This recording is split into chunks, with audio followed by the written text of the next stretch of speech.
આપ જોઈ રહ્યા છો સ્પાર્ક ટુડે ન્યૂઝ। વડોદરા મહાનગરપાલિકામાં સમાવેશ ઉંડેરા ગામ અને આ જ ગામની મેઇન રોડ પર ડ્રેનેજ નાખવાની કામગીરી કરવામાં આવી રહી છે। ઘણા સમયથી કામ બંધ છે। રાહદારીઓને મુશ્કેલીનો સામનો કરવો પડે છે।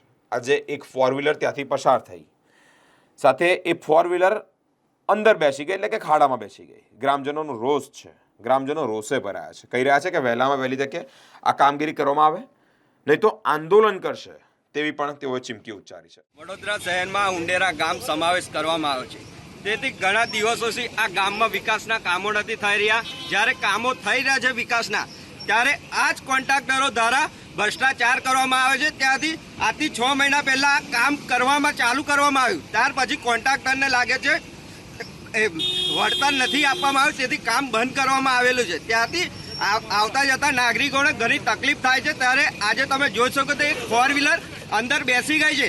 તેથી આ સત્તાધીશોને જણાવવા માંગીએ છીએ, જો વહેલી તકે આ રોડ ચાલુ કરવામાં નહીં આવે તો ઉંડેરા ગામજનો દ્વારા ઉગ્ર આંદોલન કરવામાં આવશે અથવા ચૂંટણીનો બહિષ્કાર કરવામાં આવશે। કોઈ બી રાજકીય પાર્ટીને આ ગામમાં પ્રવેશ કરવામાં નહીં આવે, તેથી સત્તાધીશોને કહેવા માંગે છે જલ્દી જલ્દ આ રોડ ચાલુ કરવામાં આવે, અને તેથી રાહદારીઓને મુશ્કેલી પડવાના આજુબાજુ કંપનીઓ છે, શાળાઓ છે, તેથી તકલીફો ઘણી પડી રહી છે।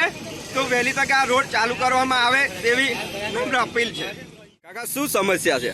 આ રોડની સમસ્યા છે ભાઈ। આ રોડ હતા કરતા નહીં તો લોકોને પબ્લિકને કેટલી હેરાન કરવાની। વોટ લેવા આવવા તૈયાર થઈ જાય છે, તો આનું ધ્યાન રાખો તે લોકોને નુકસાન ના થાય। કેટલા ટાઈમથી આ મુશ્કેલીનો સામનો કરો? છેલ્લા 3-4 મહિનાથી મુશ્કેલી છે।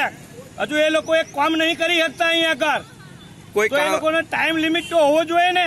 કોઈ કાઉન્સિલર કે કોઈ નેતા આવે તમને કોઈ મળવા? આવતો નહીં, વોટ લેવા બધા અહીંયા આવે છે। તો આગામી લોકસભાની ચૂંટણી આવી તો શું કરશો તમે? તો બસ એમણે અહીં આવો એટલે કહીએ, એમને ખબર પડે। તમે કોઈને જાણ કરી નેતાઓને? કોને કરવાની? એમને બધી ખબર છે, તો એમને સુવિધા આપવી જોઈએ ને। તો શું લાગે છે કે આ રોડમાં ભ્રષ્ટાચાર થયો? એ તો જે હોય એમને સમજવાનું, ભ્રષ્ટાચાર હોય કે જે હોય। શું નામ? શંકરભાઈ।